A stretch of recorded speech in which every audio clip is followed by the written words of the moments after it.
Kalau yang tua lebih banyak salahnya, yang muda lebih senang. Ada yang mengumpulkan hasil cetakannya? Ya, serah pokok. Hari ini saya akan sedikit membahas tentang hubungan antara desain dan eksekusi cetak. Jadi pertanyaannya, apakah eksekusi cetak atau pilihan teknik cetak itu ada masalah? Menentukan desain atau desain yang menentukan pilihan eksekusi cetak? Eksekusi cetak yang kita tahu adalah sablon, kemudian offset, kemudian detail. Nah, ini kan membutuhkan yang namanya desain. Menurut kalian, mana yang lebih dulu? Apakah desain dulu atau pilihan eksekusi cetak? Desain dulu. Eksekusi. Oke, tidak apa-apa. Ini berbeda pendapat itu biasa. Sehingga nanti kita akan menemukan satu titik yang mungkin menjadi pertimbangan. Biasanya di dalam proses kita bekerja dari pengalaman itu yang menentukan awal itu adalah budget. Budget itu yang disediakan untuk keperluan cetak mencetak tersebut. Kemudian yang kedua, jumlah cetak. Mau berapa ratus atau berapa ribu itu juga akan menentukan. Kemudian waktu cetak. Nah, dari situ nanti baru kita mempertimbangkan kira-kira kalau budgetnya katakan cuma 100.000, kemudian jumlah yang akan dicetak cuma 100 lembar, waktunya sehari, mana yang kita pilih? Nah, sehingga nanti pada saat kita sudah menentukan pilihan, silakan. Karena anggarannya cuma segitu, kemungkinan yang paling memungkinkan itu adalah sablon. Karena apa?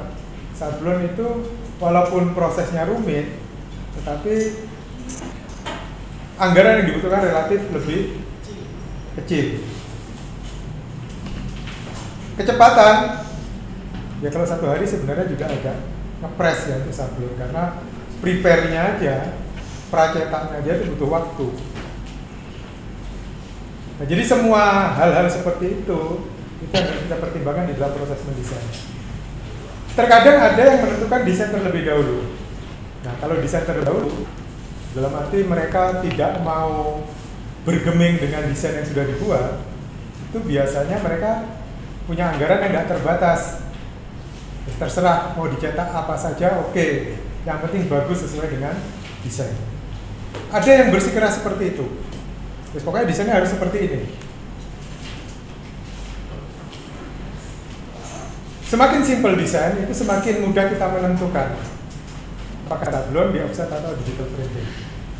Biasanya desain untuk sablon itu pasti bisa di offset dan bisa dicetak digital.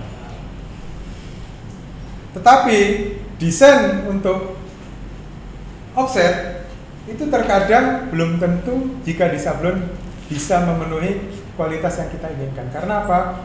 Offset itu cenderung desain yang kompleks serta dengan ilustrasi yang berupa fotografi, atau misalnya pun vektor, itu yang vektor yang sudah sangat kompleks pewarnaannya, kemudian variasi elemen-elemen grafisnya lebih rumit, itu biasanya offset dan digital printing. Karena apa? Karena digital printing ini adalah proses cetak paling mutakhir yang tidak perlu mempertimbangkan serumit apa desainnya. Hanya saja kalau digital printing, mungkin kalau kita mencetak jumlahnya ribuan, itu jatuhnya akan sangat mahal. Nah, biasanya digital printing ini digunakan untuk prototip. Prototip itu cetakan awal untuk proof hasil desainmu apakah masuk apa enggak warnanya. Nah, jadi pilihan-pilihan seperti itu memang nanti akan kamu hadapi. Gampang kalau konsumen atau dirimu sendiri memutuskan, wes ini untuk sablon. Jadi desainnya sudah jelas arahnya untuk sablon, sehingga pertimbangannya misalnya desain untuk sablon. Jumlah warna menentukan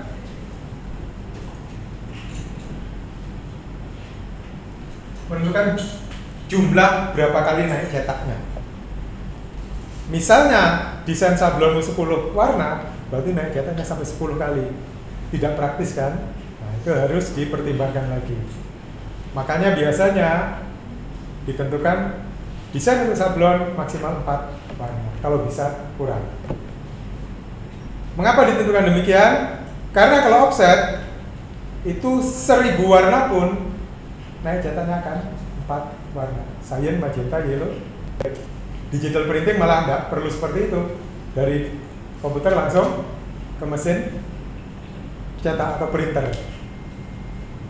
Nah sekarang kalau misalnya sablon, berarti kita tentukan 4 warna atau maksimal 4 warna, lebih sedikit lebih bagus. 2 warna atau 3 warna. Kreativitasnya dibutuhkan di sini. Sekalipun 2 warna, bagaimana desainnya supaya memenuhi standar estetika desain. Tantangannya di situ.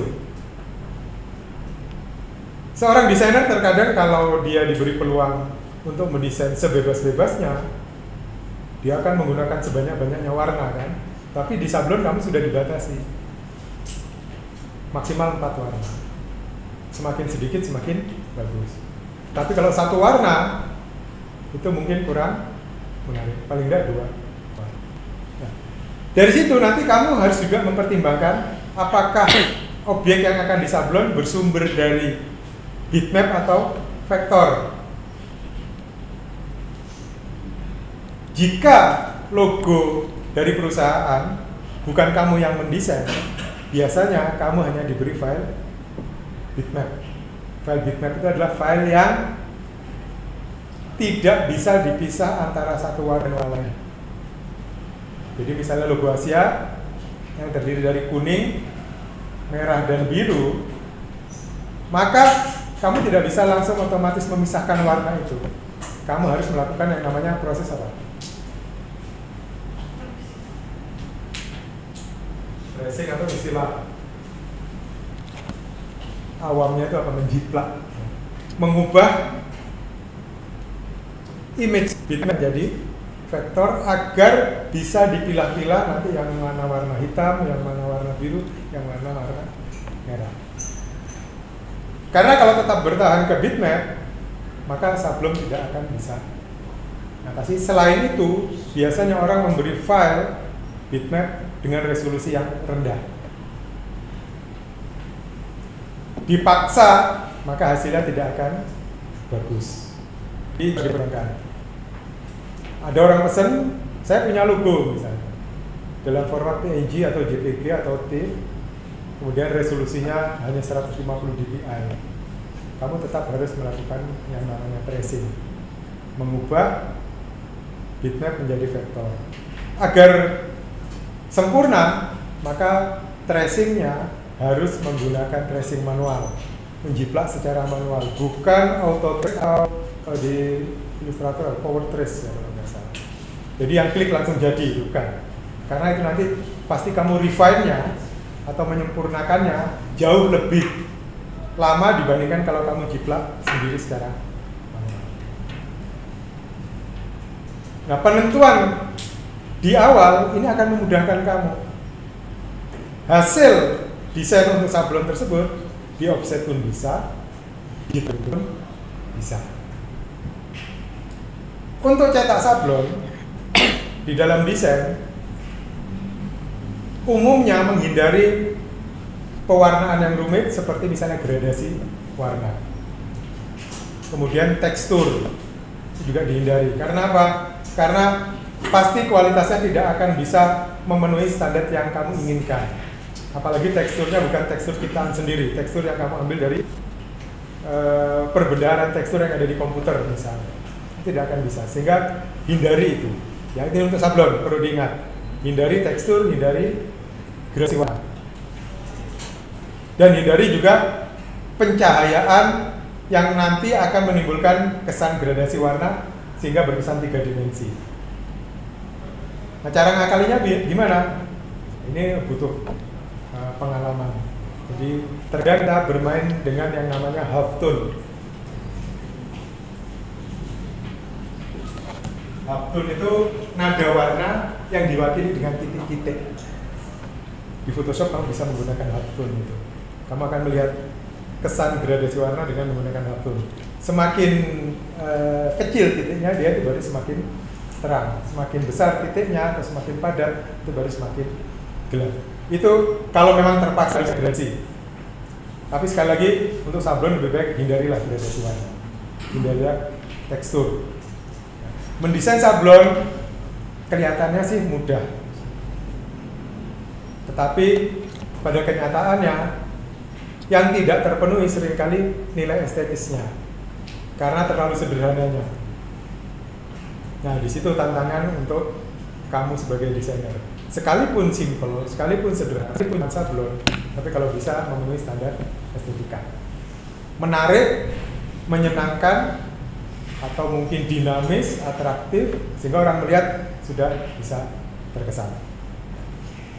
Kalau cetak offset, desain sablonmu tadi itu bisa langsung digunakan. Pengembangannya gimana? Kalau misalnya kamu ingin ada warna gradasi, buatlah gradasi, karena offset bisa memenuhi itu.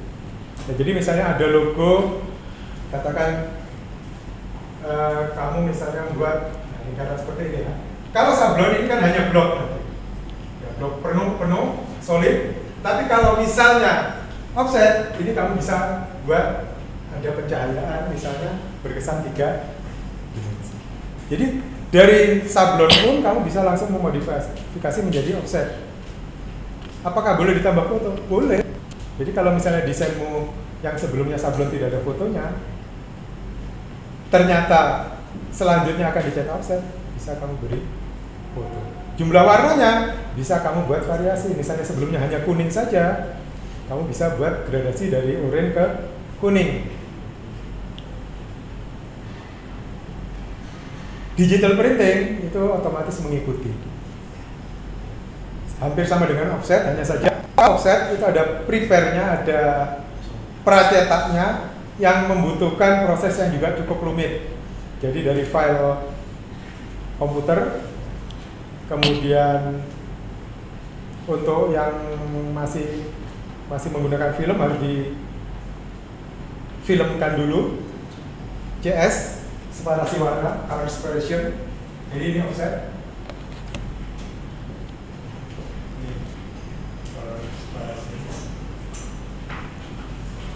Itu menggunakan mesin sendiri, jadi printernya ada image setternya. Dari file itu biasanya nanti langsung menjadi 4, yaitu cyan, magenta, yellow, dan black. Kalau digital printing tidak membutuhkan film, karena langsung dari komputer to print.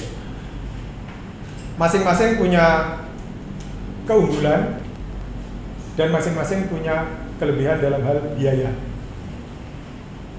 Digital printing jauh lebih praktis. Hari ini kamu selesai desain, paling nggak sampai 1 jam sudah jadi. Tapi per lembarnya bisa jadi, kalau jumlah sedikit murah, misalnya 5.000, kamu nyetak 5 lembar misalnya cuma 25.000. Tapi kalau dicetak untuk jumlahnya 1.000, ya mahal. Nah, jadi budget, kemudian apa tadi, waktu, dan kompleksitas desain itu juga menentukan pilihan proses cetak. Sampai di sini kira-kira ada. Jadi nanti kamu bisa mengarahkan klien. Kalau logonya kira-kira tidak terlalu rumit, jumlah warnanya tidak terlalu banyak, harus diarahkan ke sablon karena jauh lebih murah. Tapi kalau misalnya logonya saja sudah rumit, jumlah warnanya lebih dari 4, bukan ke offset. Dengan opsi biaya jauh lebih mahal. Tapi sekarang orang banyak memilih lebih baik mahal, yang penting cepat. karena kebutuhan yang besar. Tapi ada juga yang mentalnya cepat, bagus, murah. Itu adalah hal-hal yang seringkali kita hadapi di dalam kenyataan kita sebagai desainer. Pemahaman tentang sablon, pemahaman tentang offset, pemahaman tentang digital printing ini dibutuhkan apabila kita bernegosiasi dengan klien. Jadi kamu bisa mengarahkan tanpa perlu menggurui. Ya, karena tipe klien itu juga ada bermacam-macam. Tipe manut, tipe ngengkelan, tipe pelit itu ada juga. Maksudnya pelit apa? Terlalu memperhitungkan biaya, padahal dia pengen cepat. Jadi memang hal-hal seperti itu adalah dinamika kita sebagai desainer. Kalau yang manut, itu kamu arahkan kemana saja dia oke. Kemungkinan dia duitnya banyak. Dana atau anggaran untuk promosinya atau untuk media cetak, untuk mencetaknya dia tidak perlu pusing-pusing. Tapi ada yang memang budgetnya terbatas, ya akhirnya kita yang harus pintar-pintar mengarahkan. Sekedar kartu nama pun itu seringkali juga menimbulkan beban bagi seorang. Katakan satu box kartu nama kalau dulu mungkin 25.000 ya, itu beberapa tahun. Nggak tahu sekarang berapa untuk sablon. Kalau kita hitung isi 125.000 berarti per lembarnya berapa? 250 rupiah. Tapi itu kan jadi media promosi yang cukup efektif, sekalipun dia cuma sablon. Kalau offset minimal biasanya 10 box, berarti berapa? 1000 lembar minimal. Dan harganya jauh lebih mahal. Digital printing jauh lebih mahal lagi. Jadi sekedar kartu nama pun pilihan cetaknya juga macam-macam. Nah, keuntungannya kalau digital printing itu kita revisi bisa langsung kita lihat outputnya. Jadi misalnya kamu revisi, oh ini magentanya kurang 10%, tapi langsung dicetak kelihatan. Kalau offset tidak bisa seperti, misalnya pada saat dicetak, loh ini kok merahnya kurang ngejreng, ini berarti mungkin magentanya kurang. Revisi file, film lagi, nge-plate lagi, nyetak lagi, terlalu. Sablon juga demikian. Mungkin memfilmkannya tidak perlu berulang, tetapi mencampur warnanya. Proses sablon, kepekaan pencampuran warna itu sangat diperlukan. Jadi ketelitian mata kita di dalam melihat itu sangat penting. Ya, biasanya orang-orang tertentu memiliki kepekaan yang lebih dibandingkan yang lain, sehingga dia sebagai konsultan warna dalam proses sablon. Kalau offset itu biasanya ada alat yang namanya densitometer. Densitometer itu adalah alat untuk mengukur kepadatan warna. Nah, kita tahu bahwa hasil pencampuran warna yang kita lihat sebagai satu warna itu bisa terdiri dari beberapa warna, bisa sampai 4 warna. Warna biru saja itu bisa terbentuk dari magenta, kemudian cyan, cyan magenta, bisa jadi ada yellow-nya dan ada black. Nah, kalau kita teker, saya di sini misalnya pun beli alatnya relatif mahal, jadi biasanya di peta kasetar itu ada.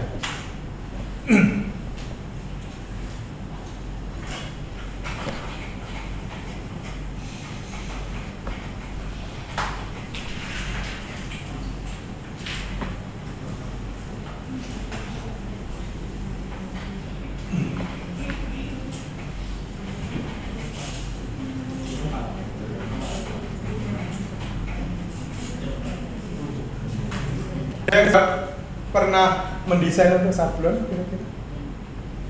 Sablon apa? Saya untuk sablon. Oh, dengan sablon. Nanti bisa banyak bertanya ke beliau. Terutama t-shirt atau kertas-kertas semua? T-shirt, Pak. Oh, t-shirt. Pakaian. Berarti lebih rumit dia. Yes. Lebih rumit. Jadi memang sablon itu pisah warnanya juga ditentukan oleh desainer. Jadi kalau kamu mendesain yang rumit, ya pisah warna kamu sendiri resikonya nanti merasa rumit. Nah, bagaimana kalau misalnya desain tersebut berdasarkan desain orang lain, kemudian kamu yang misal warna? Itu jauh lebih rumit lagi biasanya. Ya, karena desain orang, kalau yang paham desain tidak masalah. Tapi kalau yang tidak paham desain, seringkali warna itu numpuk-numpuk, tinggal besar warnanya, kamu harus mana yang harus diputihkan, mana yang harus dihitamkan, itu harus kamu teliti sedemikian rupa. Karena sedikit meleset saja, maka hasil sablonnya tidak akan sesuai dengan yang diinginkan. Apalagi t-shirt, itu jauh lebih rumit. Tapi saya nggak tahu, apakah sablonnya masih manual? Manual. Masih manual. Kalau masih manual itu, ya resikonya juga lumayan besar sih kalau meleset. Ya. Nanti kita memang mungkin, ya ini karena keterbatasan juga, baik dari diri saya sendiri maupun fasilitas yang ada, barangkali kita nanti desain sampai ke final artwork saja. Final artwork itu adalah persiapan dari desain yang kamu buat ke pembuatan pisah warnanya. Saya belum membawa file contohnya, nanti insya Allah mudah-mudahan minggu depan saya bisa membuat contoh. Tapi ini, ya mohon maaf karena saya ada keperluan dengan Kaprodi. Saya cuman memberi tugas desain untuk sablon. Sablon sederhana saja, stationery.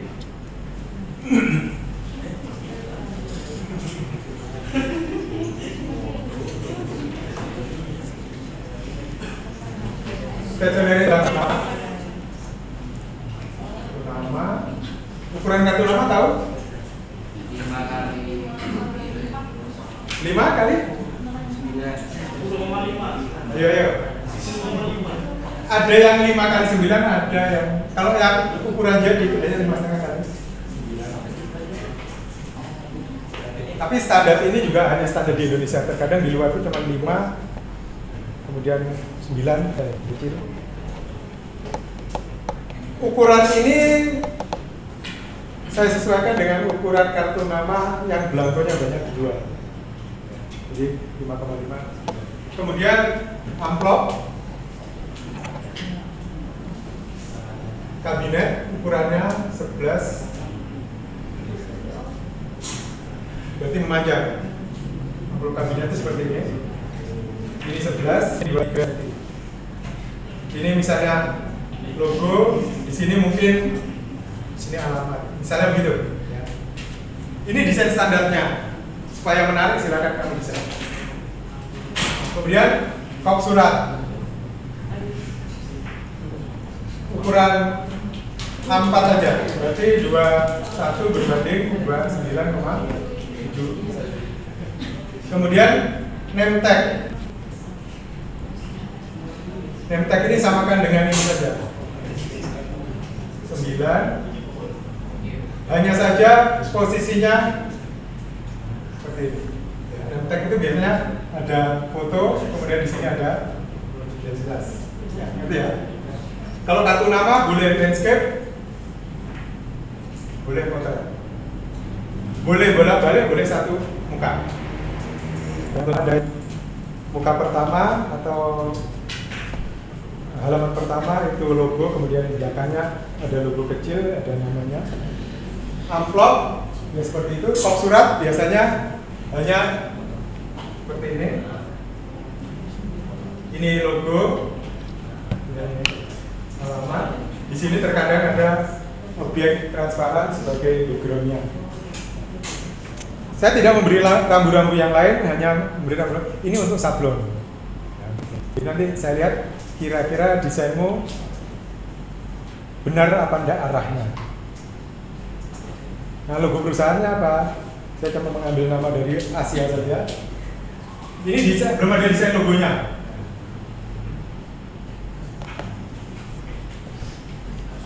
Silakan kamu desain logonya. Tiap orang berbeda-beda.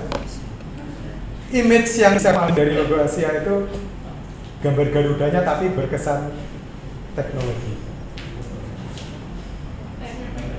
Ada gambar Garudanya kan? Nah, tapi tidak harus persis seperti itu. Ada gambar Garuda tapi berkesan teknologi. Usahakan ciptakan sendiri, jangan dari Shutterstock, iStock, Free Pick, Adobe Stock, pokoknya stok-stok lah ya. Silakan kamu sih. Karena sekarang kamu ketik aja Garuda Techno, ini muncul katanya. Atau Bird Eagle Tech muncul. Jangan ya. Yang berkesan Techno gimana sih? Futuristik, kemudian mungkin ada jaringan-jaringan, tapi ya jangan terlalu rumit. Simple, mengenal. Jumlah warna maksimal 4. Jadi dalam desain itu tentukan maksimal 4 warna. Warna wajib merah dan biru. Yang lain bebas. Ya, jadi harus ada warna merah dan birunya. Warna pendukung silakan. Filenya mengerjakannya kira-kira menggunakan Adobe Illustrator atau Corel Draw? Illustrator. Oke. Jadikan file PDF, masing-masing item itu satu halaman sendiri. Bisa kan buat file PDF di AI? Jadi halaman pertama mungkin kartu nama, halaman kedua amplop, halaman ketiga kop surat, halaman keempat dalam format PDF. Ya. Jangan dikasih security ya, jadi saya bisa membukanya di AI juga. Jangan kamu kasih password filenya. Nggak akan saya perjualbelikan sama. Karena kalau ada passwordnya nanti saya nggak bisa saya buka di AI. Itu deadline-nya sekarang enggak kelihatan. Deadline-nya hari minggu depan. Ya jangan lah. Minggu depan kan berarti tanggal. Ya jangan juga lah. Sabtu berarti. Sabtu saya tidak bisa malam mingguan.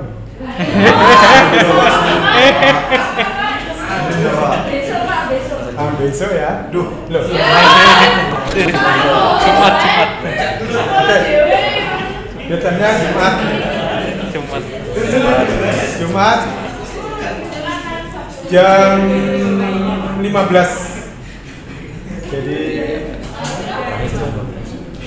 alamat emailnya tetap murtoyotts@gmail.com. Jumat ini dong. Jam 15. Nama file, ya, jangan lupa nama mahasiswa, kelas, name,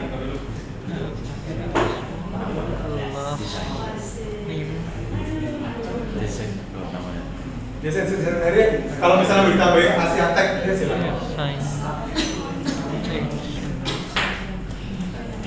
Ini fiktif, jadi silakan kamu buat sebebas-bebasnya, tetapi tetap ada koridor untuk sablon.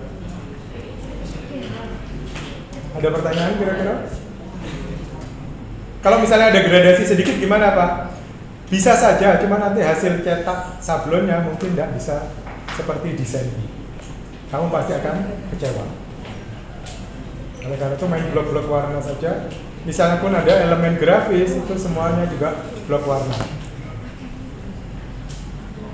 Dan super grafiknya kamu ambil dari logo, misalnya Garudanya untuk backgroundnya, itu kan sederhana tapi tetap mewakili kesan teknologi. Oke, kalau ada pertanyaan, saya kira dulu. Abdullah Royan, Adinda, Agafe, Ahmad Farid, Ahsanul Halikin, dibagikan aja Ajrina, di grup itu. Ali Akbar Arafa, Al-Manajya, Alvin Fauzan, Andreas, Diego Mahesa, Durika Intan, Farhan Ahmad, Fazla Bagas, Faza Putra, Hudan Hizri, Khoiriyah, Laksmana Putra, Melani, Muhammad Idham, Muhammad Rizal Al-Farisi, Naufal Rafi, Nur Fuad Waskito, Riko Alam, Rifatur Ihsan, Rizky Karimati, Safira Nur Aini, Safik Tufail Dafa, Ferry Yuyun Kartika, Ziyadatul Usman.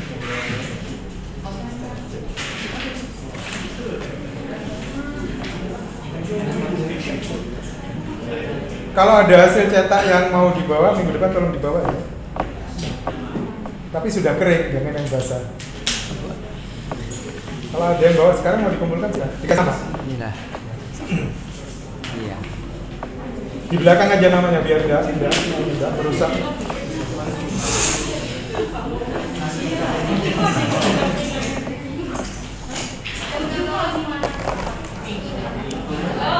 Keluarkan deh. Keluarkan. Keluarkan. Iya lah.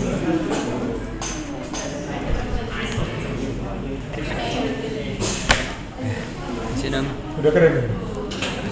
sudah. Nama? Nama belakang.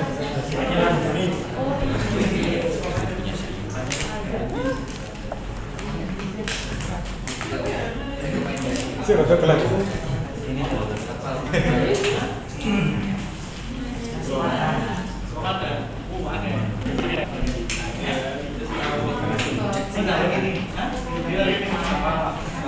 Nama kelas ya?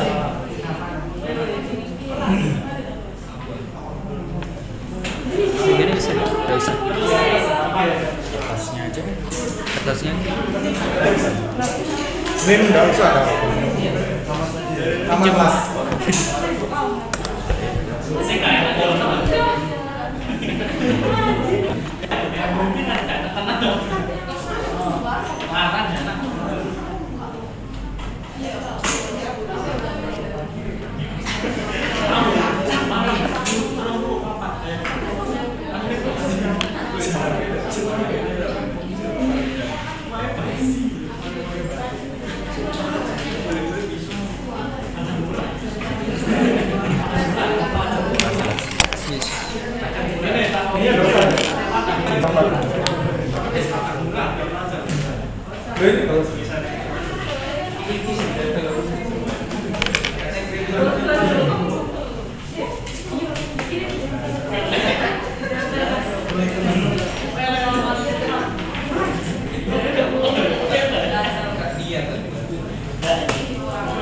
Ada lagi?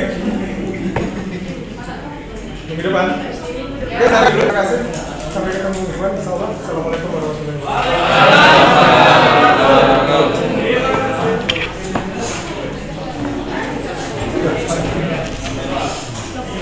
Bermana?